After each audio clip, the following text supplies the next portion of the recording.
Hello and welcome back to Greenhill Junction. This video is going to be the finishing touches to this end of the layout, and I'm going to build the tunnel bridge bits here. They're going to be constructed exactly the same way as I did for this side. However, I didn't film this because this was basically my experimental side to figure out how to do it and how to get it all stuck together. So on this side I now have an idea of what I'm going to do, and I'll show you how I do it. It's not going to be anything complicated or anything expensive as per pretty much everyone else in this layout. In fact, we're only going to use 4 things plus a bit of glue and a bit of paint. The 4 things I'm going to use are here. So we've got 3mm grey board, which is going to be the main sort of construction material. I've got the Metcalf cut stonework, the grey rather than the red. Got the Metcalf paving, which I'll be using as capping stones, and then the Pico line side plate girder kit LK10. And all I've done so far is primed that with Halford's grey primer spray stuff.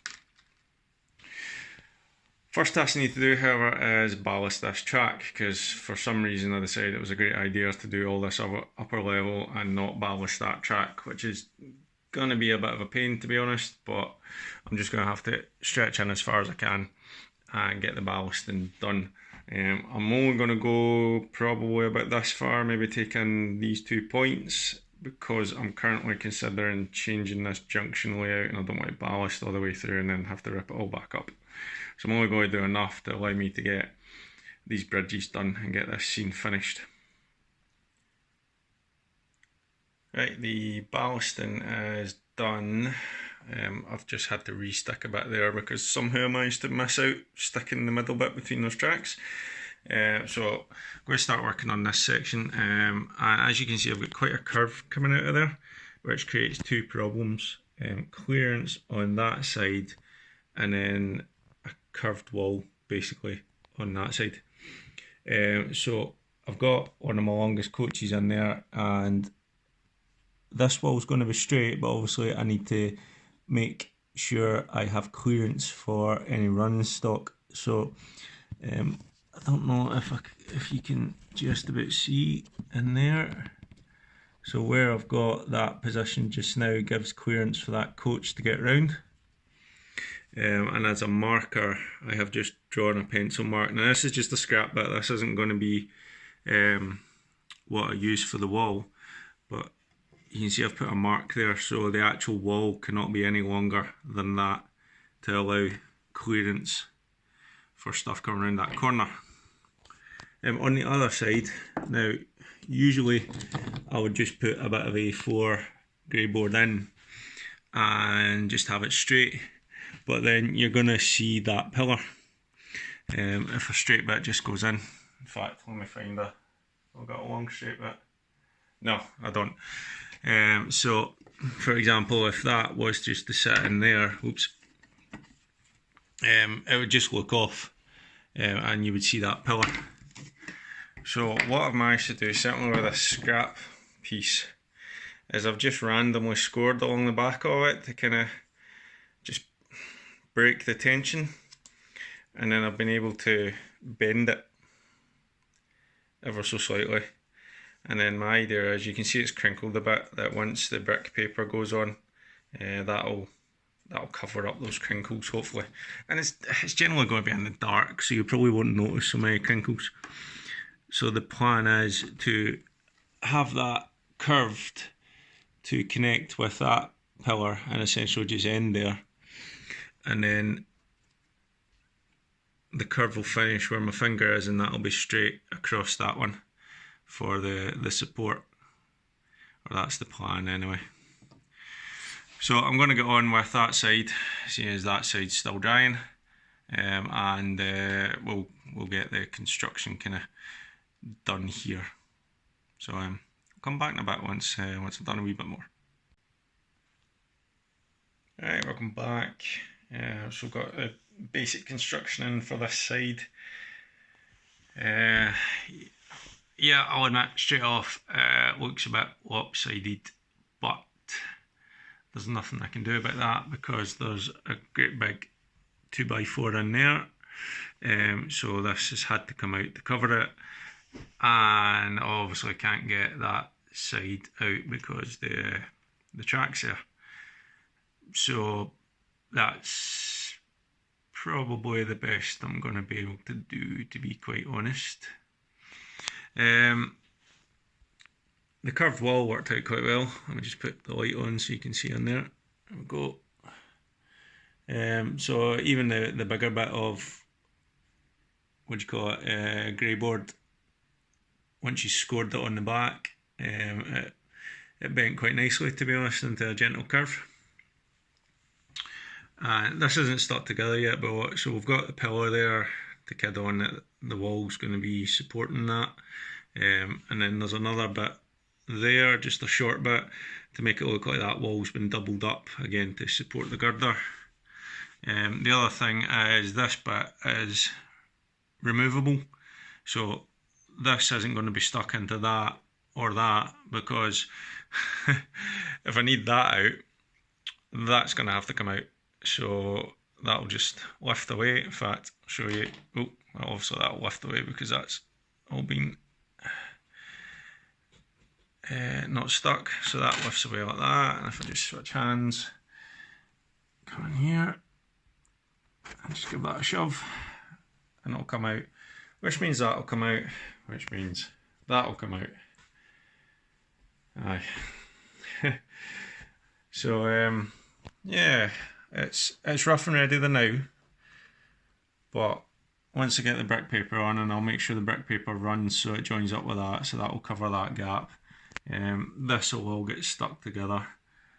If I take out the curved bit, you'll see what I've got. So that's one of the curved bits. Just a nice gentle curve, and it's scored on the sides, on the back even. So that's like 2 scores with the craft knife, probably cutting about 1/3 to halfway through. That's not going to focus. Hang on, see. No, sorry, it's not going to focus on that. So you're cutting maybe 1/3 to halfway through, and then you're very gently bending each piece, and you end up with a nice curve like that. And it just slides in there. So basic construction done on that side. So I need to stick all that together, cover it in brick paper and paint the girder. So get on to that and we'll see how it looks when I come back. Right, I'm back.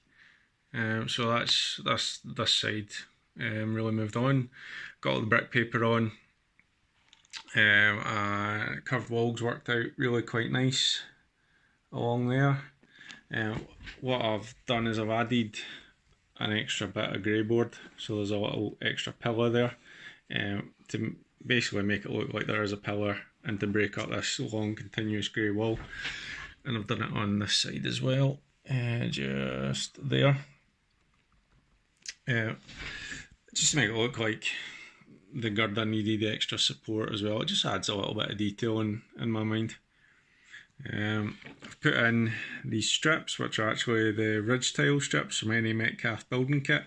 I've done the same over the station side, and it just sort of again adds a little bit of detail. There's a railway bridge over the A8 just at Bargeddy near Glasgow that has that sort of detail. I don't know why it's got it, but I thought, well, why not put it in? And it also kind of breaks up the greyness that was going along here. I just felt like everyone was getting really grey.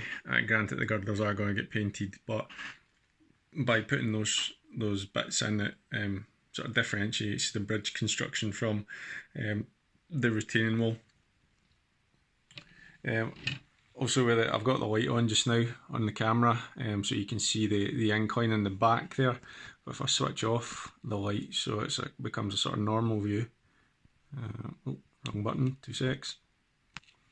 You'll see it actually goes quite dark in there, so shouldn't have any issues with seeing what's going on, and you'll just get a train coming out of a dark tunnel.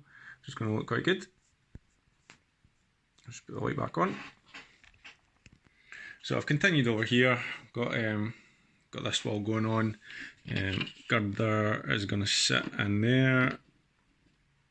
I still need to cut that off, and then that'll be level. And then the idea is that I'll maybe put a small sort of continuation of that wall there, just to kind of hold in the girder, and then it'll just be the lower bit to cover that 2x4 again. Pretty much similar idea to what I've got there. I just felt it was going to be easier to do one and then work on to the other, particularly when this bit had to be removable, so I had to get all this done first. So I'll move on to the other side, get that done, and get the girders painted, and then the final thing I'll need to fill in the bits where the ballast isn't. And if there's one thing I can tell you, don't ballast after you've put an upper level in. It was a complete nightmare. It's really not the neatest job I've ever done in the world. So yeah, put your ballast down before you put your upper level on. Handy hint of the day. So I'll come back once the right hand one's pretty much underway. Right, welcome back. I'm going to show you on this one a bit more of the construction that I do. So I always do the sides first, so that basically it's the sides that support the girder, and then I can just stick a front onto that to essentially cover the sides and give it a nice neat finish. So I'll take that away. So these are 7.9 centimeters tall. The problem I've got here is I'm going to have to curve both the walls to make sure there's clearance, because if I just put a straight one in there, it just again didn't look right. So take that out. You'll see I've scored the back of it. Put a gentle curve on with a straight bit there, because that bit will sit against that straight bit there. And it just sticks out enough to support the girder. Now, this one has caused me a few problems, but I think I've solved it. So you can see that one A4 sheet isn't enough to cover those pillars. And you can quite readily see those pillars looking from the other side of the layout. So I was going to put in another A4 sheet of the grey board. However, down there, it gets too close to the track and it was probably going to end up rubbing. So what I think I can get away with is having grey board here with the brick paper on, and then just a sheet of thinner brick paper there, because that obviously saves me a few mil compared to that. And I don't think you'll see much of a join there, so if I just stick the brick paper to that and that, and then obviously it'll be the same height, so it'll cover that entire gap, and then it should match up quite well with the brick paper that's going to be on the grey board. So that's the plan. I'll get that in, test it, and see where we go for there.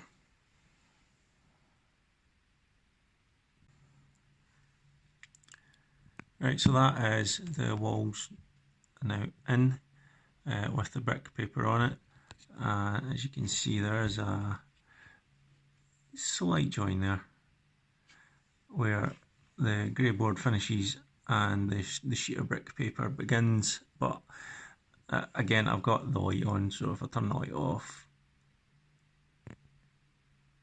yeah, you don't really see it at all. And as I've done with everything else, I've doubled up the edge there, so you've got a double pillar there to support the girder, and I've done it on this side as well. Harder to see, and that will get stuck onto this. However, I'm having to stick the back end into a pillar underneath here to keep it away from that track. So I need to wait for that to dry, and then I'll gently bend that round and probably just clamp it until the glue dries. So now that the sides are in, I just need to design the two fronts and brick paper them and stick them on. So that's the next bit. Right, the sides are now glued in place, and I've tested it all and the trains run fine, there's no rubbing anywhere. So the next job is to get the fronts on. Now the easiest way to do this I've found is if you just get a scrap piece like this and you just hold it in front and basically get a pencil behind and scribe up the edge of, oops, get out of the way, of the two side bits. That way you get an accurate size rather than trying to measure it and see your sides aren't quite square and it just won't work. So that's basically making a template is the easiest way. And like a program once said, here's two I made earlier, and I brick papered them, and they'll just sit on there once I've and I'll glue them on. And if I just put that girder back in, I'm sure I'll just knock everyone down here, but yep, there we go. As anticipated. So it's going to look something like that once it's all glued in. So line that up properly so you don't see that edge. Aye. So I'll look like that, and I'll continue this banding. I'll probably bring it along that sidewall, and then it will run along and in and out and along. So that's the construction. It's really nothing that complicated. Once you think about it a wee bit and get your measurements and your curves, if you're needing curves in it, it's pretty straightforward, to be honest, and it's quite good fun just kind of designing it all. And like I say, inexpensive, bit of brick paper, what do you call it, grey board, and some glue. So I'm going to get these stuck in, and the final thing we need to do is paint the girders, and I will show you what I'm going to do there to create the effect that I got on the girders on the other side. So back in a bit. Okay, painting the girders. Again, nothing fancy here, no fancy paints, weathering powders, anything like that. We are literally going to use two colours, and that'll be it. And it's this Hobbycraft paint, so it's £1 for a 300ml bottle. So I've got quite a garish green, but bear with me, and the black. Alright, so all we're going to do is mix these two together. Should have probably shaken these before I did the video, never mind. So I'm going to mix these two together and try to come up with a sort of, I call it British racing green. I suppose you could almost call it a dark BR green or something like that. But anyway, not the garish green, put it that way. So put a good bit of green in, and then the black, and mix it together and see what happens.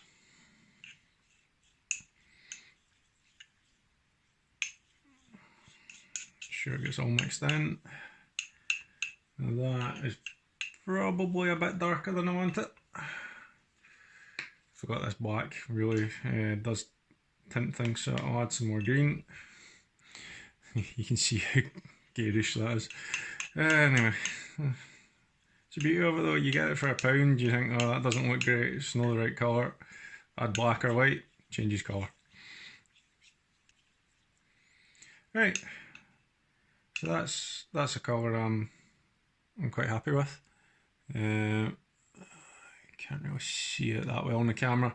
It is, it's quite a dark foresty green, to be honest.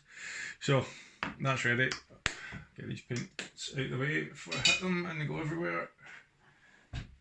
And end up with a bleach machine on this video.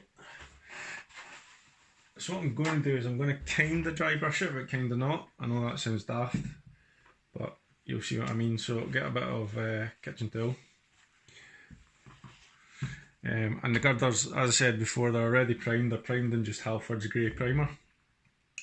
And what I want to do is, I don't want my brush loaded, but I don't want it completely dry, so wipe some of it off, and then I'll just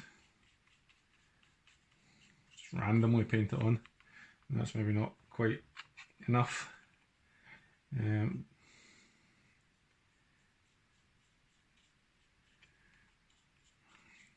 I'm being quite messy here just now. For some reason, maybe someone is arty minded and can tell me why.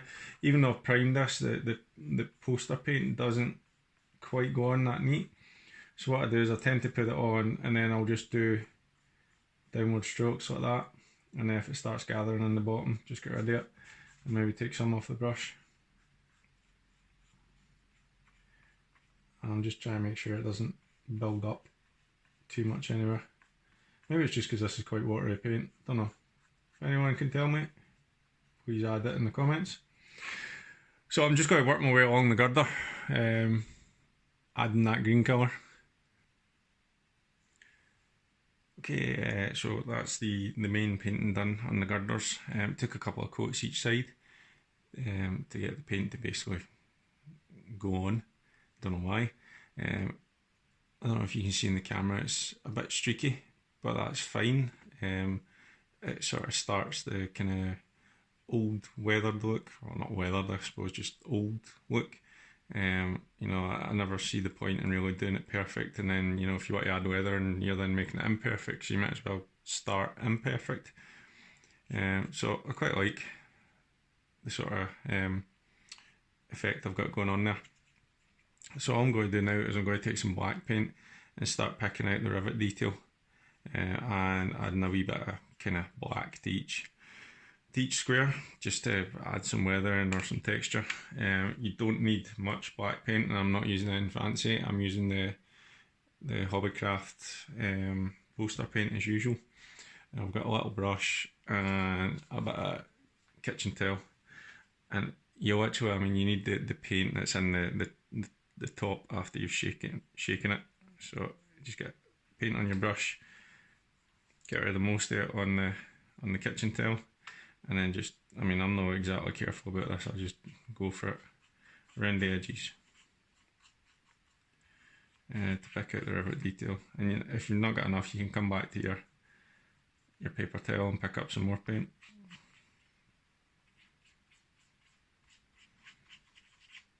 I mean, I'll literally just scrape the brush across. And it's just it's a subtle bit of black. You don't want to go overboard. Well, I don't want to go overboard. If you want to go and put loads of black on, then go for it. It's up to you. And then when it comes to like the panels, just sort of like streak it like that.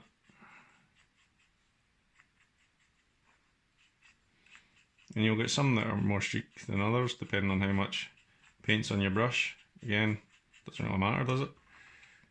Oh, sorry, hit the camera there.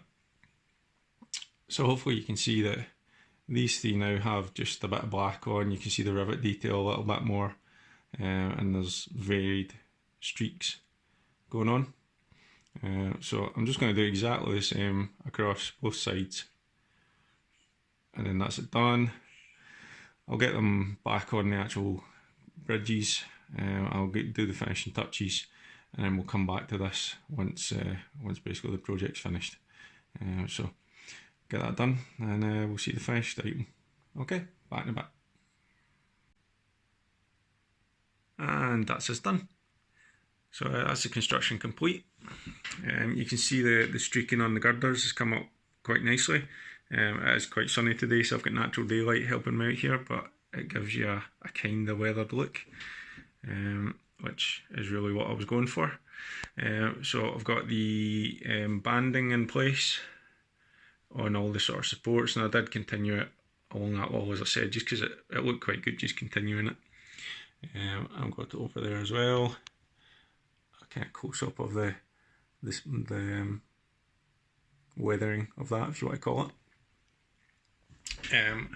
I have attempted to cover up my poor attempt at ballasting by filling in the edges with this. So this is just a mix of ballast, coarse turf, fine turf soil, fine turf earth, and all I've done is put a load of glue down, scattered it on, and then pressed it down.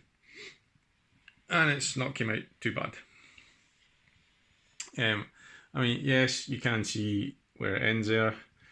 And if you come over here, you can see basically where I couldn't stretch to cover up that bit. But these are the joys of putting something like this in. Once you've put an upper level on, you know, I can only reach as far as my arm will let me, and I can only manipulate cards so far, so it keeps clear of the track. And if you film from back here, you're not even going to see it. You know, yeah, come around here, you'll see that. Big deal. At the end of the day, this is just to finish this board off, and you know, finish this end of the layout, which I think it does rather nicely. I've not done anything here because I'm considering putting some sort of embankment in there just to stop all this big flat board. My engine sheds I've still put back in here. The yard I've got no idea what to do with, so that's going to be way in the future. I do have a plan for sort of along here to at least cover up the upper level, which will get done at some point, but it's not immediate in my plan. Oh, and sorry, I forgot to show you all the capping stones on as well, which is just to make calf paving, which makes very nice capping stones. So we'll end this off with a running session, just showing some trains coming in that tunnel, why not? I do have a bit of new running stock to show off, so I managed to get the Caledonian coaches for a pretty decent price. It's a London to Glasgow train, so fits in quite well with, well, it's not a Scottish layout I'm doing, but I'm Scottish and I like the Scottish trains, so that's enough of a link. I did get 6 of them, but I can't run a 6 coach train on this layout. It's just too big, it looked stupid to be honest. So I've got 4 carriages plus a restaurant car out. I'll admit they're not as detailed as I hoped they would be, but I think they're older than I thought they would be as well. But it's still a nice train, something different. It does have the nice crest on it and the name board, and you know, little bits of detail. The other thing I managed to pick up for an absolute steal is this Bachman, I think it's a Mark 1 restaurant car, and I got this, it was damaged but it was easily fixed. So basically one of the ends had popped out because it had been dropped or something like that, and both couplings were broken. So all I had to do was pop off the roof, put the end back in, pop the roof back down, and buy 2 new couplings, which cost me I think I got 4 for under a tenner. And this is really nicely detailed, with the stickers on the windows and the sort of weight plates and warning signs on the bottom. And I've put that in with my Heart of Midlothian train, so that's now a 4 coach train. And there's a slight difference in colour there, between the Hornby on the right and the Bachman on the left. But you know what? See, in real life, the carriages were all sorts of different colours, so that does not bother me a jot. So those 2 will be coming in at the tunnels for the running session. So thanks very much for watching. Let me know what you think. Please leave your comments. Very handy paintbrush drying area there. Please leave me your comments. I really do enjoy reading them, and I will reply to them. Let me know what you think, good, bad and different. Is there anything you think I could do to improve it? Is there anything you particularly like that I've done you don't like? I mean, I don't mind hearing that. Like and share the video if you think it's any good. Subscribe to the channel, keep up to date. We will be moving on to the upper station next, so I can get that big scene finished off. And just thanks very much for watching and subscribing, and I'll speak to you all again soon. Okay, cheers, bye.